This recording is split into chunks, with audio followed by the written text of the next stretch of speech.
मी Madhura Holkar, Saraswati high school इचलकरंजीचे मी विद्यार्थी. आमच्या प्रशालेचे मुख्याध्यापक मान्य श्री पी.डी. शिंदे सर हे सेवानिवृत्त होतात.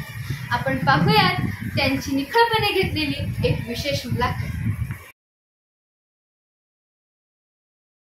नमस्कार, मी मधुरा यशवंत होळकर, इयत्ता 10वी. सत्यशिवाहून सुंदर असणाऱ्या सरस्वतीच्या ज्ञान मंदिरात आपले स्वागत.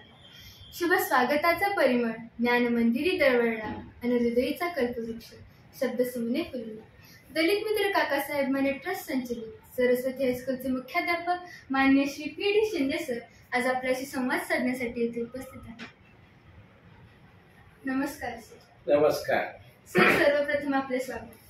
सर, आपण MA-BEd पर्यंत शिक्षण प्राप्त केले. बालपणापासून ते शिक्षणापर्यंतच्या आपल्या प्रवासाबद्दल आपण काय सांगा? माझे बालपणीचे शिक्षण गडिंग्लज तालुक्यातील कौलगे या गावी 1ली ते 7वी प्राथमिक शाळेमध्ये झालं.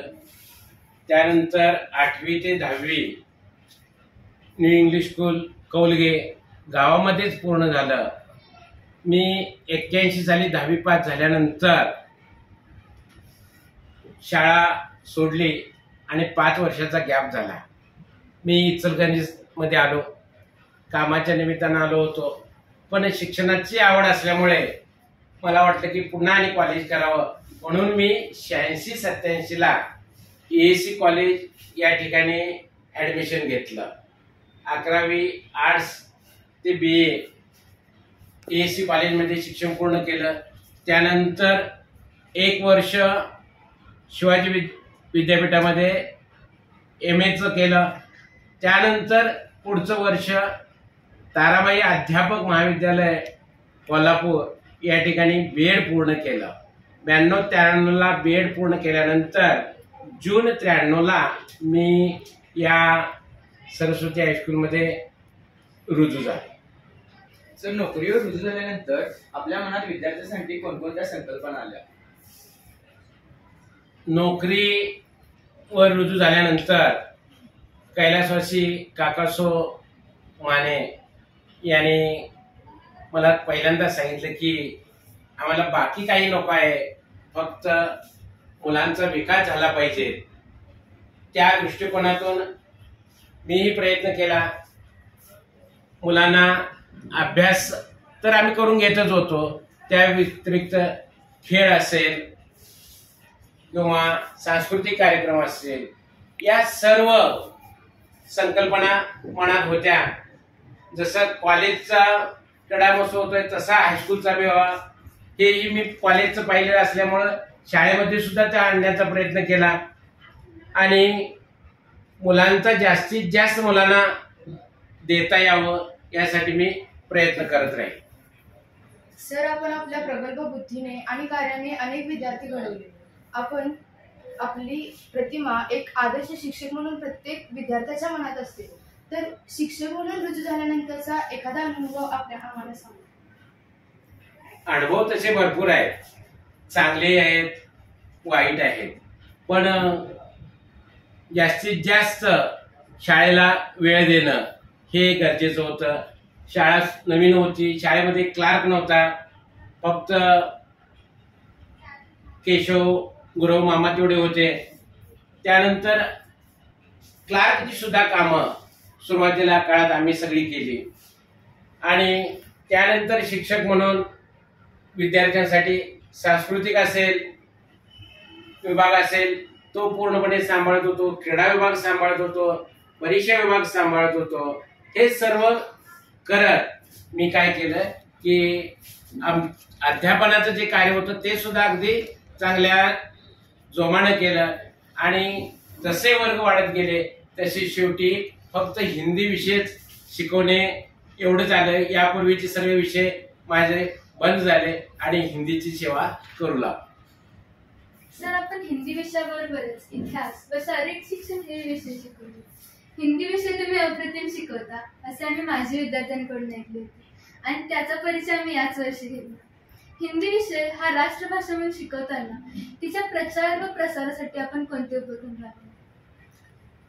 हिंदी माझा विषय असल्यामुळे तो मनापासून मी शिकवतोच, पण या व्यतिरिक्त मुलांच्या मध्ये आणखीन आवड निर्माण व्हावी यासाठी पहिल्यांदा हिंदी दिन साजरा करू लागलो. त्यानंतर हिंदी सप्ताह साजरा करू लागलो आणि असे करत असतेवेळी हिंदी बाह्य परीक्षा, राष्ट्रभाषा हिंदीची जी बाह्य परीक्षा होते त्यामध्ये 5वी, 6वी, 7वीचे विद्यार्थी यांना बसवून त्यांना चांगल्या पद्धतीने मार्गदर्शन करून त्यांच्यामध्ये आवड निर्माण करण्याचा प्रयत्न केला.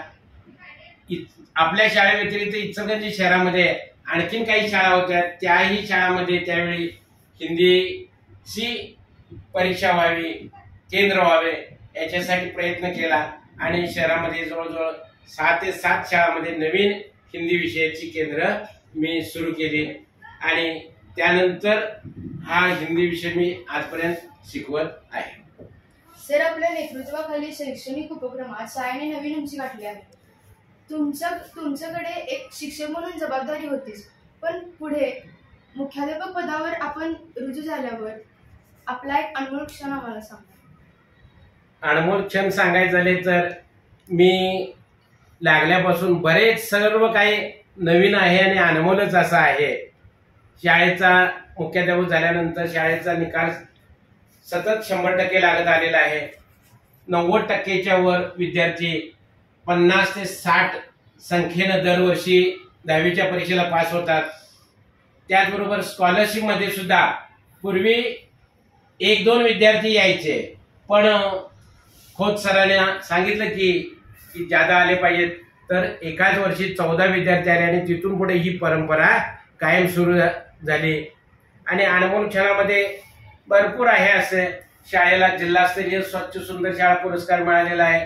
शाळेच्या हस्तलिखित मध्ये पाटे मॅडमने अगदी सूर्यवंशी सरांनी प्रयत्न करून जिल्ह्याला मध्ये हस्तलिखिताचा. मुख्याध्यापक पद सांभाळताना आपणास आलेले काही कटू, काही रंजक प्रसंग आम्हाला सांगाल का? कटू आणि रंजक प्रसंग तसे भरपूर आहेत.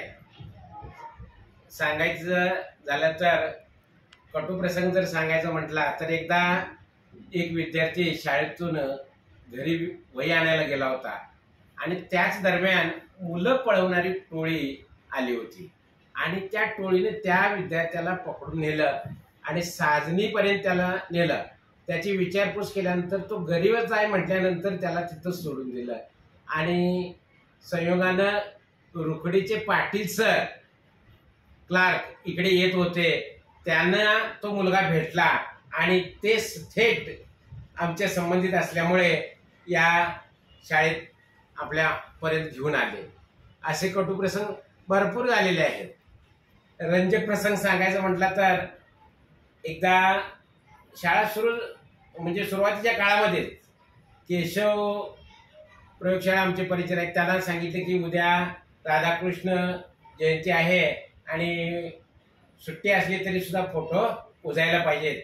तर त्यानं राधाकृष्ण म्हटल्यानंतर काय केलं की राधाकृष्णाची मूर्ती आणली आणि पुजली आणि मला सांगितले की सर मी राधाकृष्णाची मूर्ती आणून पुजलेली आहे. नंतर मी सांगितलं की राधाकृष्णाची मूर्ती नाही, सर्वपल्ली राधाकृष्णन यांचा फोटो आणून पुजायचा आहे. मग नंतर तो फोटो आणून पुजून ती जयंती साजरी करण्यात आली. क्रीडा असो, शिक्षण या सर्व क्षेत्रात आपल्या शाळेचे नाव इचलकरंजीत झळकत आहे. तर आपली शाळा नावारूपाला आली याचे गमक तुम्ही काय सांगाल? याचं सर्व जे गमक आहे हे सर्व माझे शिक्षक, त्यांना सहाय्य करणारे सर्व शिक्षकेतर कर्मचारी, पाठीवर थाप देणारे संस्थाध्यक्ष अमरसिंह माने साहेब, सेक्रेटरी जगताप साहेब, काटकर मॅडमांचं मार्गदर्शन हे तर आहेच. त्याचबरोबर जे शिक्षक आहे या शिक्षकांना घेऊन गेल्या 15 वर्षामध्ये मी सुद्धा जे नियोजन केलं आणि त्या नियोजनाची अंमलबजावणी ही अगदी काटेकोरपणे करण्याचा प्रयत्न केलेला आहे. शाळेच्या आदल्याच दिवशी मी शिक्षकांना वेळापत्रक देतो. शिक्षक पहिल्या तासाला शाळा सुरू झाल्यापासून विद्यार्थ्यांना वेळापत्रक देण्याचा प्रयत्न केलेला आहे आणि दिलेला आहे. त्याचबरोबर वेळेवर अभ्यास देणे, त्याचबरोबर जादा तास असतील त्याचं नियोजन करणे, त्याची अंमलबजावणी, सांस्कृतिक कार्यक्रम असतील त्याचंही नियोजन अंमलबजावणी, त्याचबरोबर परीक्षा, विविध प्रकारच्या स्पर्धा परीक्षा आणि त्याचं नियोजन, हे सर्व घेत असलेले शिक्षक परिश्रम, पालकांचा आमच्यावर असलेला विश्वास, आमच्या सर्व विद्यार्थ्यांचे असलेले आपुलकी आणि साथ आणि सर्व शिक्षकेतर कर्मचारी यांचं सर्वांचं सहकार्य, यामुळं हे सगळं शक्य झालेलं आहे आणि त्याचमुळे शाळा नावारूपाला आलेली आहे. एकमेकास सहाय्य करू अवधे धरू सुपंत. अगदी याचप्रमाणे आपण थोड्या मोठ्यांचा आदर्श ठेवून व सर्वांना एकत्र घेऊन यशाची वाटचाल केली. अगदी याचप्रमाणे आपण सर्व मुलांना कोणता कानमंत्र द्याल? मुळात विद्यार्थ्याने वेळेचं नियोजन करणं महत्वाचं आहे.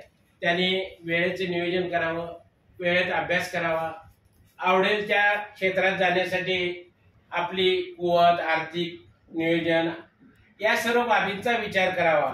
कारण मला वाटतं की अवघड असं काहीच नसतं. कारण यशाचा मार्ग हा अभ्यासाच्या गावातून जातो. जर अभ्यास करणारा विद्यार्थी असेल, परिश्रम करणारा विद्यार्थी असेल, तर त्याला अशक्य असं काहीच नाही. त्याला सर्व शक्य होऊ शकेल आणि तो यशस्वी होऊ शकेल.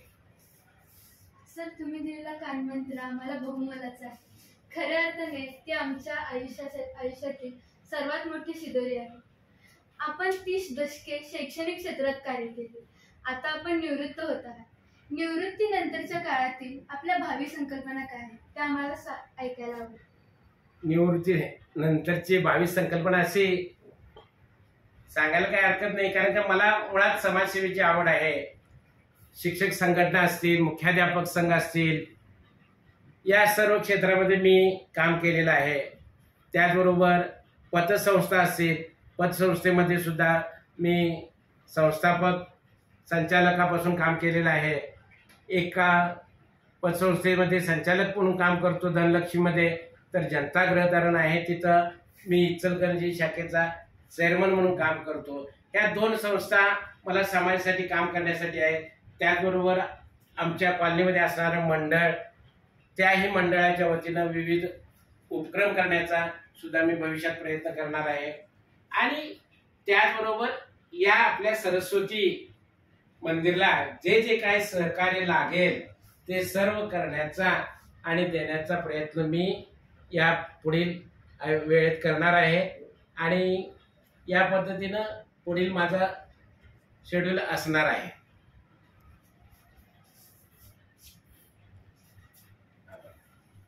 धन्यवाद सर. आपण आपल्याला आपला बहुमोल असा वेळ दिला त्याबद्दल आम्ही आपले आभारी आहोत. धन्यवाद सर. आम्हा सर्व विद्यार्थ्यांकडून आपल्या भावी आयुष्यासाठी हार्दिक हार्दिक शुभेच्छा. धन्यवाद. धन्यवाद सर.